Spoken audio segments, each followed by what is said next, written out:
So is everybody seeing that? Yeah. Yep. Okay. So you might not be familiar with developing the young workforce. So DYW for short, because it's rather a long name, developing the young workforce.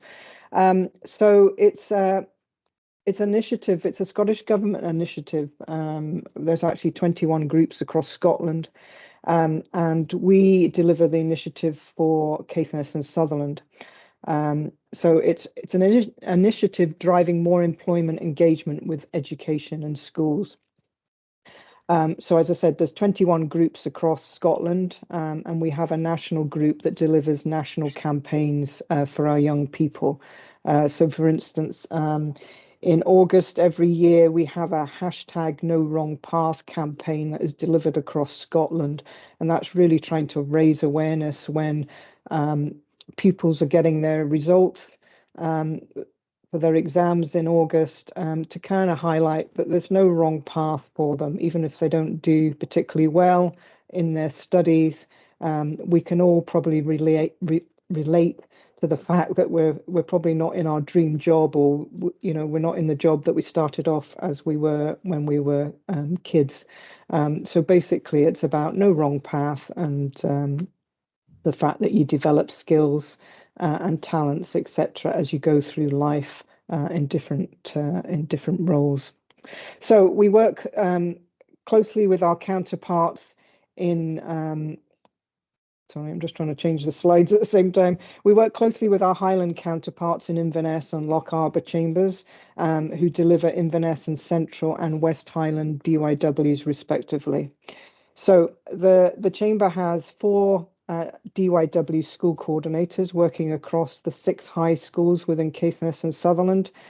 We work with UHI Northwest and Hebrides, and also some of the primary schools. So the team will talk shortly about what they actually do on the ground. But really want to talk about what we know about skills shortages and recruitment. And this is not just for hospitality and tourism, but it's across all industries. And these are some of the things that the businesses have been telling us. So, the quality of recruitment has not improved. There are skill shortages across sectors, and you may yourselves be suffering from that. We're also hearing that paying the real living wage to 16-year-olds is having an impact. And whilst we can all think that's a good thing, it does have an impact on the demand for wage increases across businesses, and that is just causing a bit of angst, if you like, in some business organisations. There seems to have been a societal shift, and really after COVID, many of our businesses are reporting that it has given rise to reluctancy for weekend and anti-social hour working. And I think we probably saw some of that before COVID, but it's probably risen its head even more so post-COVID. I think we're still seeing that hospitality, tourism, and service sectors are still seen as low skilled and low paid. Certainly, young people are still seeing that, and we're trying to change that narrative. And obviously, tourism and hospitality businesses have these seasonality challenges. It's not always you're not always able to offer full-time positions right through the year. And then that just makes, obviously, recruiting difficult. This time last year, we actually did, whoops, I've gone too far. This time last year, we did why that's not staying on there.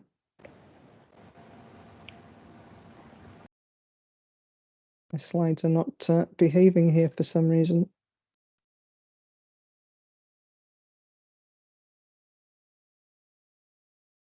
Sorry, let me see if that, no, that's not staying on at all. Hold on.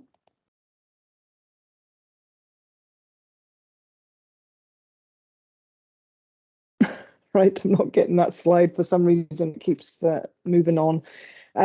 But just forget what's on the slide at the moment. But we did a survey of young people this time last year through the high schools, and it was from S1 to S6 that filled the survey in, and it was really trying to get an understanding of what young people are thinking. What do they think about the opportunities? Are they some of them working?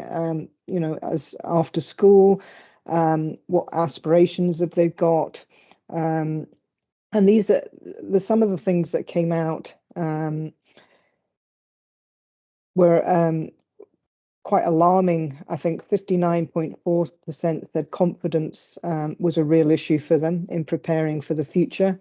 43.8% stress or anxiety management, 38.8% motivation, 41.3% said that communication was an issue for them, 34% said time management, and then 33% said presentation and interview skills. So I think that's what we're seeing with our young people is motivation and stress and confidence being an issue. And we're trying to react to that and deliver some workshops that actually take account of that. But this is what we're having to deal with some of our young people. When we asked them about values and their ideal job of the future, the important values that came up were a stable job I can rely on, a good salary, a nice working environment, a good work-life balance, and doing something that inspires me. And actually 45% actually said that they wanted to stay in the Highlands. And I think it's that 45% that we really need to try and capture and make sure that they know what opportunities are available. And we're actually redoing that survey again and seeing if we can get a comparison with last year's and this year's. So that's been undertaken at the moment.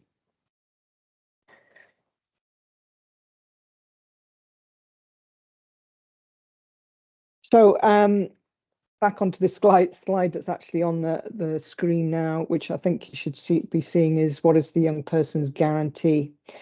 So we're always trying to get more employers to work with us. And this can be in offering work placements, apprenticeships, work inspirational activities. It could be taking part in mock interviews with our young people to really help better prepare them for the world of work. And the Scottish Government have come up with this young person's guarantee. And it really came about just after COVID, when there was concern that the young people, there would be huge unemployment after COVID. And actually that didn't actually happen and transpire. But this young person's guarantee is really trying to galvanize the business community and education together to really try and help young people develop. And what it has is the young person's guarantee or the pledge. This is something that we're asking employers to commit to. So it's not onerous. You could be offering one thing, and that could be just coming into the school to speak about your industry or about your business, or it could be that you're taking on an apprentice or you're doing multiple things. As I say, it can be as little or as much as you want, but it's really just making that commitment and signing up to say, yes, young people are important and I want to help, obviously develop and be part of that.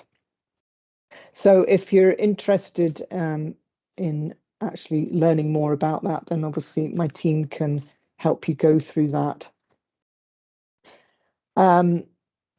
And as I say, it can be as little or as much as you want it to be. We don't want it to be onerous. We don't want it to be, people think that they're signing their life away. We have a number of businesses already signed up to that. And it's just because they're just getting involved. As I say, it might be that they're just helping out with mock interviews. But we're always needing support across the schools to help with things like that. So I'll introduce the team. So we've got Alice, Nicola, and Stacey on the call. And because I've got a PowerPoint up, they can't wave to you, but hopefully you'll see them once we get rid of this presentation. So I think I can't even see everybody, sorry. So Alice, Nicola, Stacey, I don't know who's going first, but do you want to just talk about what you're actually doing in all of your schools and just some of the activity that you've been delivering?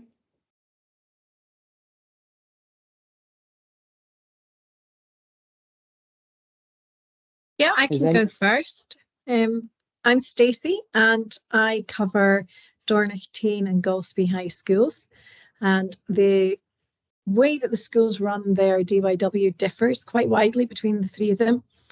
So, excuse me, at Golspie, they like to have an industry theme per term, and currently their theme is tourism and hospitality.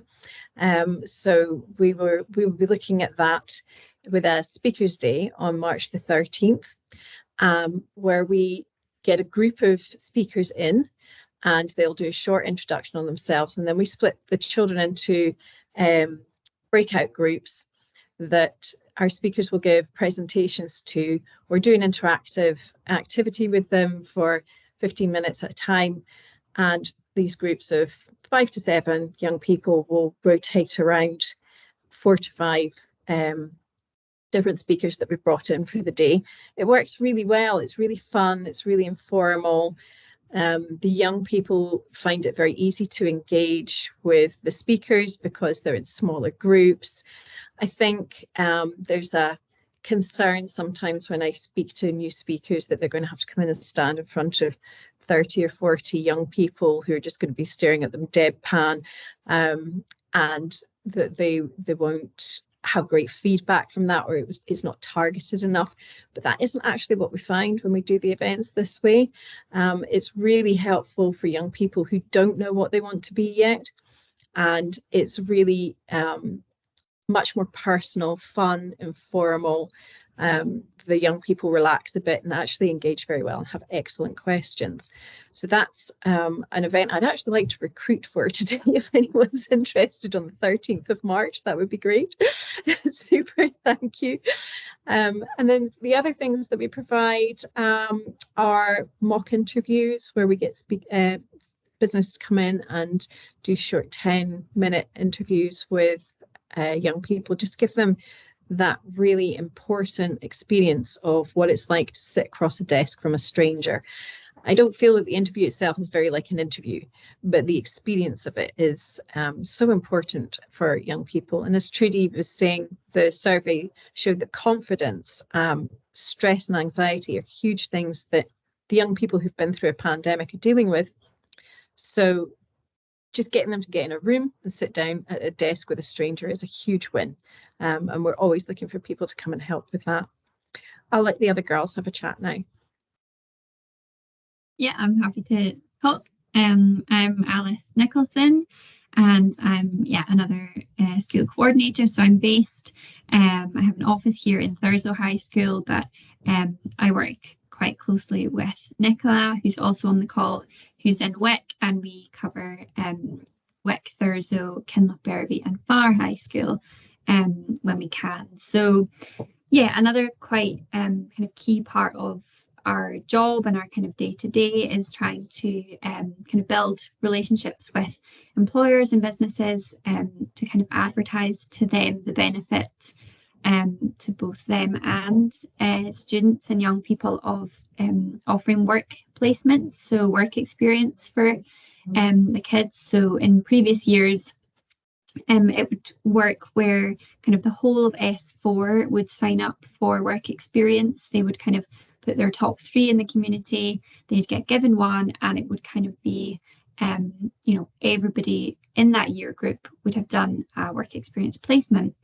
It's slightly different now that it's kind of more in the hands of the students themselves and whether they want to go out on a placement. So we work through a site called highhope.org, which is run by the Highland Council. And so a lot of our job is kind of trying to get people on board to sign up. It's a fairly simple process now.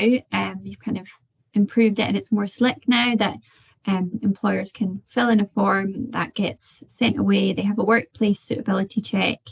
They go live on this website, and then young people can go and look at the available opportunities in their area. So for example, they can, if they want a plumbing work experience, they would find that if we'd approached somebody and asked them to sign up.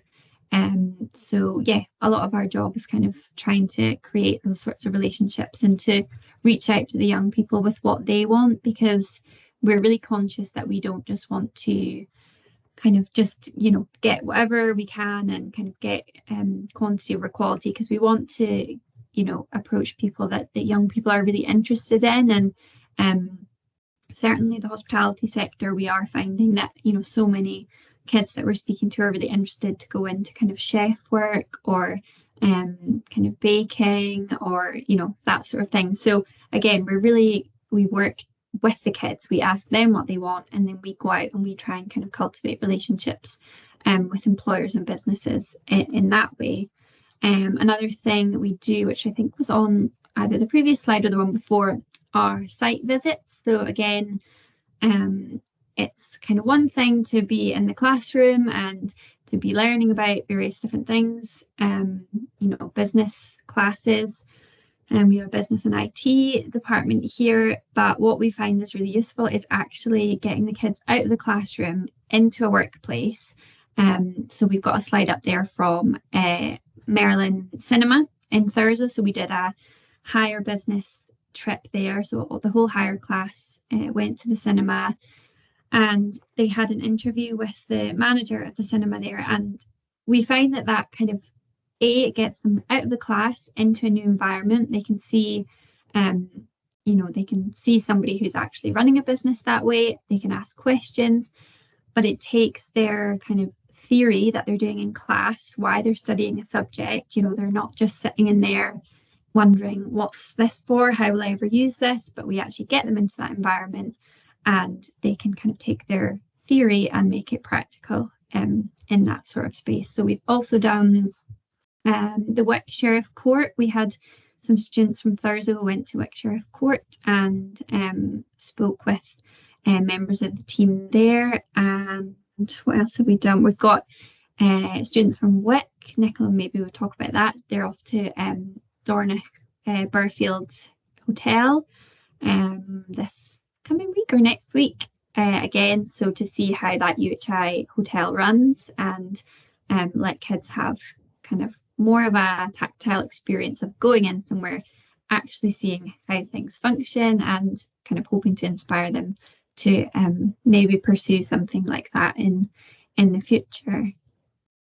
I don't know, Nicola, do you want to jump in? I mean, I can keep going. I've got one Yeah, event. no, that's fine. So another big part of what we do is getting involved with the guidance staff in the school and the guidance classes. So finding out what the kids are actually interested in doing in future and the type of employers that they would like to meet. So we spend a lot of time getting feedback from them and then reaching out to employers in the various sectors that they're interested in to come into the school. So we have quite a lot of employers come in sometimes during a lunchtime to give a presentation on their business or their career path and how they got involved in what they're involved in. So they're really normally quite popular with the students because it is quite informal during a lunchtime. They can just come along with their lunch and ask questions about the career path, how that person got to where they are, what qualifications they needed, what university they went to, and things like that. So they normally do get quite involved and ask a lot of questions when meeting employers in that sort of situation. We work with Skills Development Scotland as well on the mock interviews that Stacey mentioned. So to help get CV skills ready for the pupils, and in the mock interviews, obviously it gives them a bit of experience on a real life interview with a real employer. So it helps build up the kind of skills that they need for future when applying for jobs as well.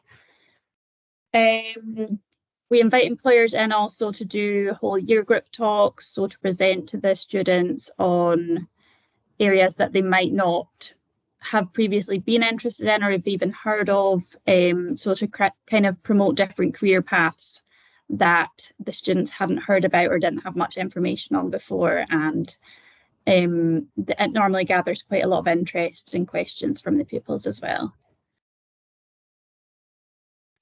That's great, Nicola. Thanks very much. Unfortunately, we've lost Alice. Thurso High School's fire alarm has just gone off, so she's had to vacate the building. So hopefully it is just a false alarm and nothing's happening up the road here. So thanks for that.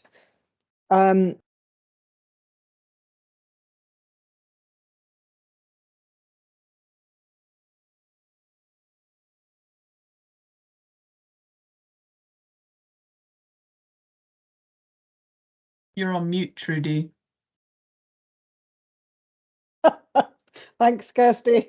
So what I actually said was we've lost Alice because the fire alarm has gone off at Thurso High School. So hopefully nothing is happening up the road.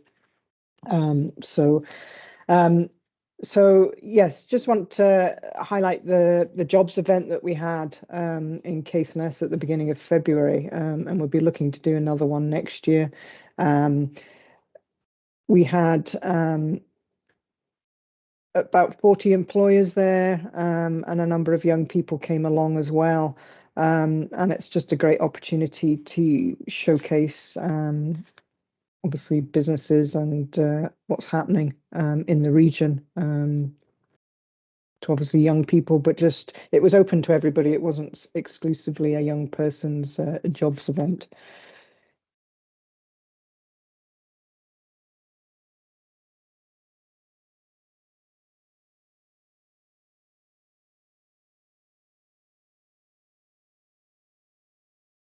I think you're back on mute, Trudy.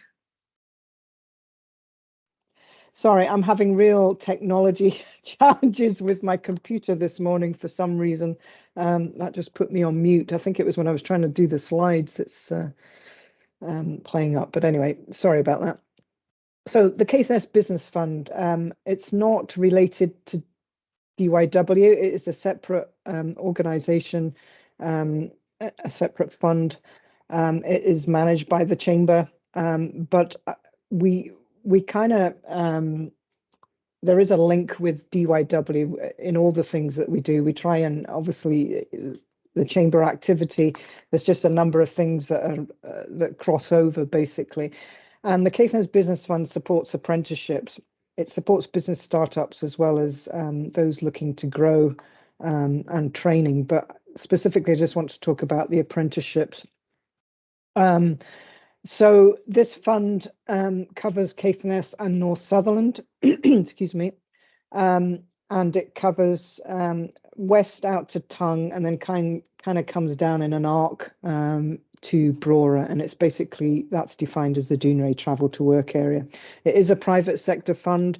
Most of its funding comes from one of the wind farms that's opposite Dounreay. And it has been giving grants out to businesses up to £5,000 in that catchment area to help with associated costs for training, employment, for businesses employing an apprentice, basically. So we have that crossover with DYW because we're obviously making people aware of apprenticeships, but we can also offer support to businesses to help them with the apprenticeship.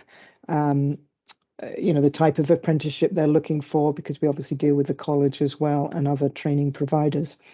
You're going to a preview of this because tomorrow we're announcing that we've got a new enhanced apprenticeship scheme called Future Skills.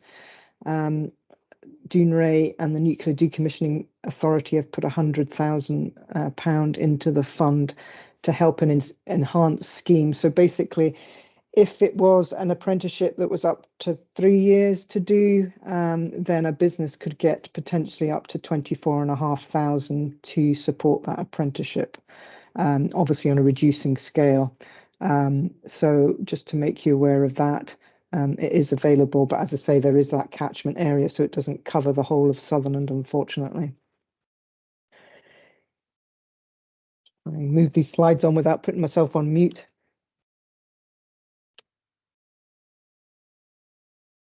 Oh, that's not happening either. Okay. Right. Okay. And another thing that we have in the chamber is Recruit North Highland. So this is a recruitment portal. It covers Caithness and Sutherland. And it's not there to replace some of the, for instance, in Caithness, we have caithness.org where a number of opportunities get posted. This is really, it's more than a recruitment portal. It's about trying to attract people to come, live, work, study, and invest in the region. So it's got a lot of other information on there and what it's like to be here in the North Highlands. But it is available for businesses if they have any vacancies. But we've also just completed recruitment of a talent attraction recruitment specialist, if you like, to drive forward a talent attraction strategy. So really to try and come up with a better proposition for the area to attract new skills and talent into the area. So that person will be working with businesses to try and address some of the challenges that individuals have, and just to see if we can get some new people coming and relocating, and actually giving them support if they are looking to relocate. Quite often what we hear is that people want to come to the area, but it might be there might be two of them, might be a family. They can quite often find a job maybe for one of the partners, but not the other. So it would be about trying to give some visibility to maybe some of the jobs that aren't always visible. For instance, the NHS has hundreds of jobs, but they're not always advertised. So it's really about trying to link that up. And again, also just working with DYW and other initiatives as well. So really just to highlight that as well, as we're talking about skills shortages and recruitment as well. So I'm going to shut up now.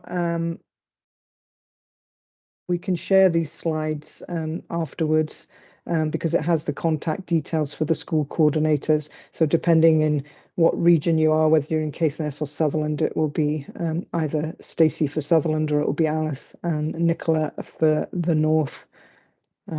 So their contact details, we can share those. And then we've just got a generic email address for DYW. So thank you very much for listening to me and bearing with me with my technology challenges. I think you've got something else to do, Kirsty. Have you, before we open up for Q&A? Was just introducing a couple of things, but we can do that after the Q&A, Trudy. That's absolutely fine. Okay, let me try and stop. Am I still sharing here, or have I stopped it? The slides actually went off a minute ago, so I don't know anyone else, but I didn't see the last two slides. But we'll share the slides afterwards anyway. I didn't want to interrupt you while you were speaking, so but we will share the slides with everybody afterwards, so don't worry about that, and they can go back through and stuff. It seems like Caithness is getting it today. I don't know what's going on, but it's not playing ball anyway. Yeah, so pretty much that's thank you very much, Trudy, for going through that, and all the coordinators too. The floor is open for questions. So yeah, if you click the raise your hand button, or if you raise your hand physically so we can see you, turn your cameras on so we can see your faces and stuff like that. We'll try and get around as many questions as we possibly can.